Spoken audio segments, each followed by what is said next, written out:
So you all must be thinking कि मैं UGC net paper की वीडियो बनाने के बजाय ये कौन सी वीडियो बना रहा हूँ।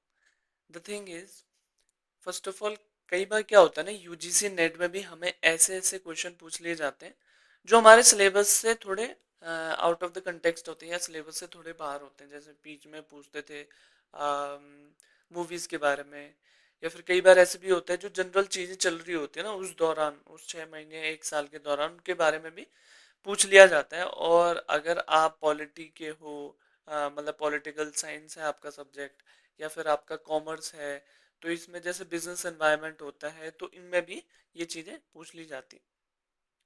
तो इसीलिए आज का टॉपिक थोड़ा अलग होने वाला है यूजुअल टॉपिक से, क्योंकि आज हम बात करने वाले हैं FCRA के बारे में। It is becoming a hot potato these days. क्यों? देखो, कई चीजें ऐसी है ना आपके दिमाग में होंगे FCRA है क्या। तो मैं बहुत सिंपल शब्दों में आपको सिंपल नोट्स की मदद से बहुत आसानी से बता दूंगा FCRA क्या है, कब आया था, क्यों इसके बारे में इतनी बात चल रही है। ठीक है। A very good evening, everyone. My name is Rahul Negi, and you're watching me on the Scholars Guide. So this basically a video that is little out of the um, हमारे यूजुअल वीडियो से। FCRA, foreign contribution regulation act. अब इसमें हम क्या क्या पढ़ेंगे? हम पढ़ेंगे कि FCRA क्या है, कैसा लॉ है, क्या रेगुलेट करता है। हम पढ़ेंगे कि how does it work, step by step कैसे फंडिंग आती है, उसके यूज कैसे होती है, एक्चुअल लोगों तक कैसे वो बेनिफिट पहुंचता है, हम उसके बारे में पढ़ेंगे। हम ये पढ़ेंगे कि वो इंट्रोड्यूस क्यों हुआ था, क्यों जरूरत पड़ी थी FCRA को इंट्रोड्यूस करने की, क्यों हमें रेगुलेट करने की जरूरत पड़ी थी कि जो भी फंडिंग आ रही है हमें उसे रेगुलेट करना चाहिए, इसके पीछे क्या रीजंस हैं। हु कैन रिसीव कंट्रीब्यूशन, कौन रिसीव करेगा कंट्रीब्यूशन। और believe me, there are certain people और कंपनीज आई वुड से जिनको FCRA अलाउड ही नहीं है। They are not allowed to receive any sort of penny from any foreign organisation. की features जानेंगे 2020 के अमेंडमेंट के, और 2026 में जो अमेंडमेंट आया, इसमें देखो ये आया था 1976 में आफ्टर इमरजेंसी। तो कई बार इस पे अमेंडमेंट्स हुए। ठीक है, क्योंकि देखो क्या होता है ना कि ग्रे एरियाज फाइंड करना, it is not very easy for these bureaucrats. पर जो एक्चुअल जो काम कर रहे हैं ना उस चीज को, या फिर जो जिनको फंडिंग रिसीव हो रही है, उनको पता है कहाँ पर कैसे करके ग्रे एरिया इंट्रोड्यूस करने हैं। जैसे जैसे ग्रे एरिया इंट्रोड्यूस होते जाते हैं, गवर्नमेंट अमेंडमेंट बना के उनपे उनपे अमेंडमेंट करके उनपे रूल्स करती रहती है।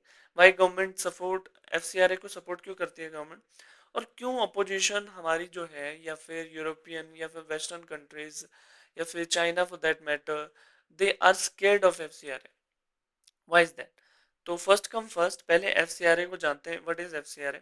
FCRA जैसे सबको पता है, फॉरेन कंट्रीब्यूशन रेगुलेशन एक्ट है। ठीक है, it is a law that regulates how individual, NGOs, trust, societies, educational institution, religious organization, and other association receive and utilize money from foreign sources। मतलब ये जो भी मैंने ऑर्गेनाइजेशंस, NGO, ट्रस्ट, इंडिविजुअल बताएं, ये कैसे रिसीव करते हैं फॉरेन फंडिंग को और कैसे यूज करते हैं। The law administered by ministry of home. ये रेगुलेट करता है कि पैसे किसको भेजे जा रहे हैं और किसके द्वारा भेजे जा रहे हैं, सोर्स क्या है। ये आप PIB का, प्रेस इंफॉर्मेशन ब्यूरो का ये आर्टिकल पढ़ सकते हो। इसके हिसाब से ही मैंने ये, मतलब ये इसका सोर्स है, आप पॉज करके इसको पढ़ सकते हो। ठीक है। Next is the main thing, that is FCRA introduce करने की जरूरत क्यों है। भाई जिसको फंड देना है फंड दे, जिसको यूज करना यूज करे, क्यों जरूरत है। हिस्टोरिकल बैकग्राउंड में देखें तो इमरजेंसी एरा में हुआ था 1976 में। The government fear that foreign government जो है, इंटेलिजेंस एजेंसीज हैं, जैसे KGB थी, यू नो कहाँ की, रशिया की, और US की भी कई ऑर्गेनाइजेशन है, multi corporation and international organization could secretly influence. अब देखो, जब बंगाल में सबसे पहले they came for business, and they you know वो उन्होंने हमारी पूरी कंट्री, ईस्ट इंडिया कंपनी ने पूरी कंट्री ही कैप्चर कर दी। मतलब they came for some motive and then the motive change and they captured the whole country. तो ये गवर्नमेंट का फियर था कि ये इंटेलिजेंस एजेंसीज हैं, मल्टीनेशनल कॉरपोरेशंस हैं, ये कुछ अपार्ट फ्रॉम देयर हेल्प, देखो nothing comes free, everything comes at a cost. तो कुछ ना कुछ पीछे मोटिव होगा, ऐसा गवर्नमेंट का मानना था 1976 में। बेसिकली इंदिरा गांधी की सरकार थी उस टाइम पे। Election, Indira Gandhi I would say was leader who was very bold in taking steps. Elections, political parties, media, student movement, religious activities, public opinion को, इनको सीक्रेट इन्फ्लुएंस कर सकती थी वो foreign funding. That is why they thought कि it is the time, it is high time and we have to introduce FCRA. अब अगर मैं मदर टेरेसा ऑर्गेनाइजेशन के बारे में बात करूं, दिसंबर 25 लास्ट ईयर को the Ministry of Home Affairs had refused the renew FCRA registration of Mother Teresa Missionary। Mother Teresa missionary जो ऑर्गेनाइजेशन है उसकी जो रजिस्ट्रेशन रिन्यू करने के लिए मना करती, because based on some advisory inputs, adverse input, advisory नहीं, एडवर्स इनपुट, मतलब they must have not followed the regulations, they must have, government must have found some flawed in these that organisation, that why government उसको registration ही allow नहीं किया। तो ये fear है कई अपोजिशन का, कई ऑर्गेनाइजेशन जो होल्ड कर रहे हैं कि गवर्नमेंट ऐसे मतलब रजिस्ट्रेशन नहीं देगी and they then they will not be able to get the funding. Now objective क्या है, स्टेप बाय स्टेप जानेंगे। पहला, प्रोटेक्ट सोवरेनिटी। सोवरेनिटी, देखो हमारी देश की अखंडता और मतलब सिक्योरिटी का जिम्मा गवर्नमेंट के पास है। तो गवर्नमेंट मेक श्योर करना चाहती है कि फॉरेन फंडिंग ना यूज हो, कॉम्प्रोमाइज इंडिया जो एकता और अखंडता है उसको हेम्पर ना करे। तो ये पहला ऑब्जेक्टिव है। दूसरा है इंश्योर ट्रांसपेरेंसी। मतलब गवर्नमेंट चाहती है एक एक रुपए that's coming into the country should have a certain accountability, मतलब उनकी अकाउंटेबिलिटी होनी चाहिए। ऑब्जेक्टिव 3 है प्रिवेंट फॉरेन पॉलिटिकल इन्फ्लुएंस। अब देखो क्या होता है ना कि आज तक till date the American government has dismantle 20 countries government, 20 countries की गवर्नमेंट को डिसमेंटल कर दिया गया फॉर देयर ओन पर्पस। देखो कहते तो वो है ये है कि there is going on dictatorship. और जैसे अभी रिसेंटली वेनेजुएला का जो प्रेसिडेंट था उन्होंने प्रेसिडेंट ही उठा लिया। तो ये पॉलिटिकल इन्फ्लुएंस को गवर्नमेंट चाहती है कि ना हो, जो बाहर की पॉलिटिकल पार्टीज हैं उनका इन्फ्लुएंस ना हो। Foreign entity should not indirectly shape Indian politics, ठीक है। ऑब्जेक्टिव और क्या, prevent money laundering, money laundering prevent करने के लिए, ठीक है। और फिफ्थ क्या है, ensure foreign security, ensure foreign fund are not used for activities harmful to public order or national interest। तो ये जो पांच ऑब्जेक्टिव्स के बेस पे एफ सी आर ए बनता है, और टाइम टू टाइम जो संशोधन होते हैं, जो अमेंडमेंट्स होते हैं, वो इसके बेस पे ही होते हैं। Protect sovereignty, object to ensure transparency, objective three prevent foreign political influence, objective number four prevent money laundering, objective number five national security, ठीक है। अब जानेंगे एफ सी आर ए 10 में ये बताया गया है who can not receive foreign contribution. देखो कई ऐसे लोग हैं जिनको, और ऑर्गेनाइजेशन जिनको अलाउ नहीं है कि they will receive even a penny from foreign organisation. कौन है वो, election candidates. Obviously election candidates को अलाउ नहीं किया जाता है, क्योंकि अगर ज़्यादा पैसा उनको मिल गया, क्या पता वो जीत भी जाए उस पैसे के बल पे, और पैसा कहाँ से मिला है, फॉरेन से। तो वो they will be working according to this foreign entities, ठीक है। लेजिस्लेटर्स, एमएलए, एमपीज को भी अलाउ नहीं होता कि they will receive funding from foreign organisation. But देखो थिंग क्या है कि हर कोई अपनी ऑर्गेनाइजेशन बना के बैठा है, एनजीओ बना के बैठा है, और दे will receive in that NGO. So that's why the 2026 bill came, the government want more transparency, ठीक है। गवर्नमेंट सर्वेंट्स, ठीक है, गवर्नमेंट सर्वेंट जो गवर्नमेंट में काम करे, they should not be allowed even a single penny from these organisation. क्योंकि ऐसा होता है कई गवर्नमेंट एम्प्लॉयज, कई गवर्नमेंट सेंसिटिव मुद्दों पे काम कर रहे हैं, if they will receive funding there are chances that they will leak certain information, ठीक है।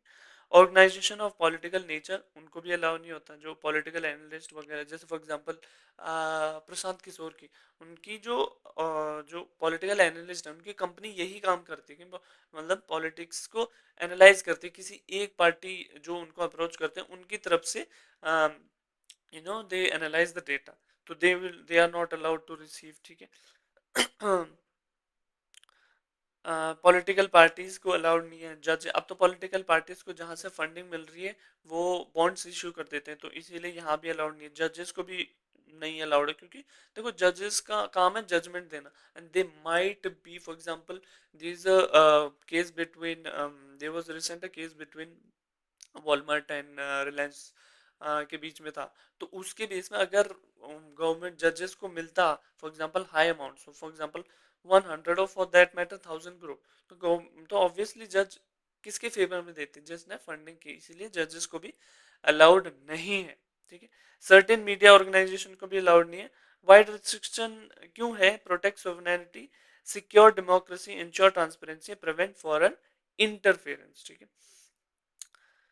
अब why some European countries are international and international organization critical, क्यों critic they are becoming critic of this particular thing, that reason जानेंगे।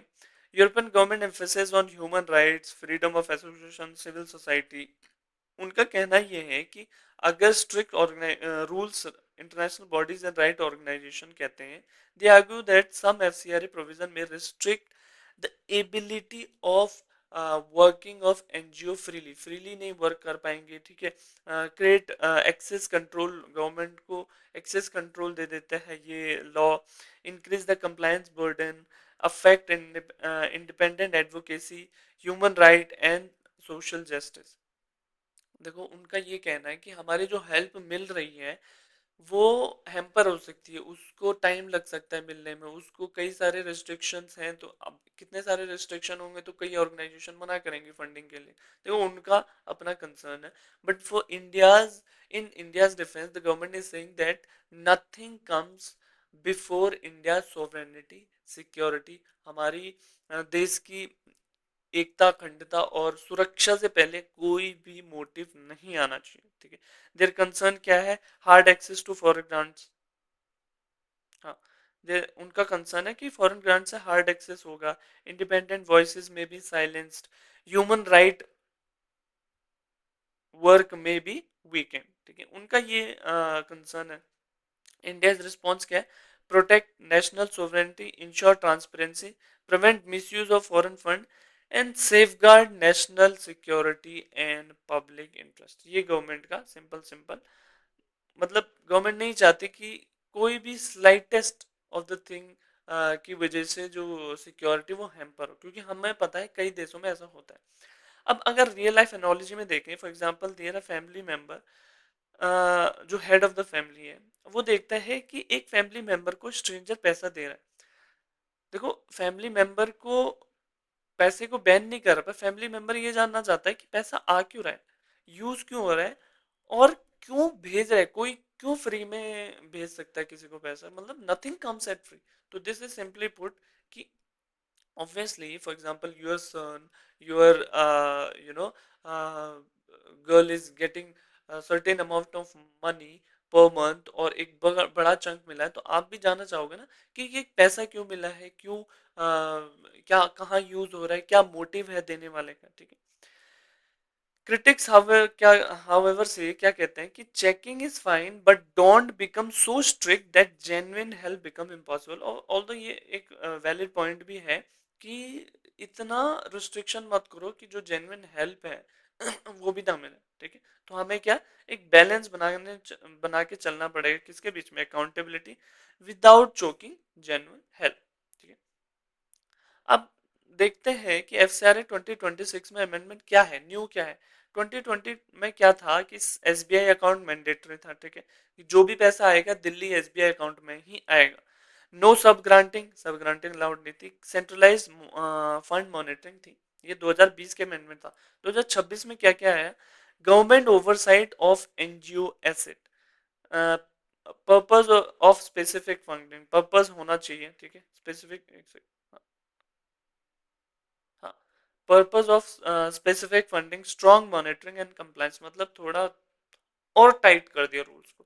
पहले क्या है, government custodian of assets, if NGO if an NGO NGO's FCRA registration is cancelled, expired or surrendered, the government appointed designated authority may take over the managed asset created and foreign fund, मतलब government become the designated custodians of those assets जिनका जो FCRA से पहले receive हुआ है और उनका अभी एफसीआरए कैंसिल हो गया किसी वजह से, तो गवर्नमेंट उनकी जो एसेट है उसको सीज कर देगी, ठीक है। स्टेट स्पेसिफिक ऑपरेशन, एनजीओ में need to specify the state union territories where the act will be carried out, expansion to a new state में रिक्वायर फ्रेश डिक्लेरेशन। देखो, एनजीओ को ये साफ करना है कि आप विच स्टेट, कौन सी स्टेट में आप काम कर रहे हैं, अगर अगर आप चेंज कर रहे हैं स्टेट को तब भी आपको डिक्लेयर करना है, ठीक है। Religious activity, clear distinction between religious activities और कन्वर्जन रिलेटेड एक्टिविटीज, ठीक है। कई हमारे मिशनरीज ऐसे हैं कंट्रीज में जो जो गरीब तबके के जो लोग हैं उनको they provide certain financial aid और उनको कन्वर्ट करते हैं, तो उसको क्लेरिफाई करना, religious activity should be distinct between with conversion related activity, ठीक है। अगला है purpose specific registration, NGO must clear specific purpose of funding, project detail, activities to be carried out, मतलब उनको सारा अपना ब्यौरा देना, it's like government become the auditor of their work, ठीक है। Strong monitoring, government get enhanced power to inspect, verify, monitor utilization of foreign contribution, ठीक है। Appeal for compliance framework, new mechanism for appeal, revisions, penalties, regulatory enforcement, मतलब ये सब new regulate, कहीं government को ऐसा लगा होगा कि there is some loophole that is being used and the law is being misused, तो गवर्नमेंट ने क्या कहा, दोबारा से अमेंडमेंट करो, दोबारा से लॉ बनाओ। So that was all about FCRA. I hope FCRA एक सिंपल टर्म में मैंने समझाने की कोशिश करी और आपको समझ भी आया होगा, ठीक है। That's it for today. I hope you liked it. If you did, subscribe to the Scholars Guide. Comment down what's what you like the most about this particular video, and I, my friend, will see you in the next video. Okay then, bye bye.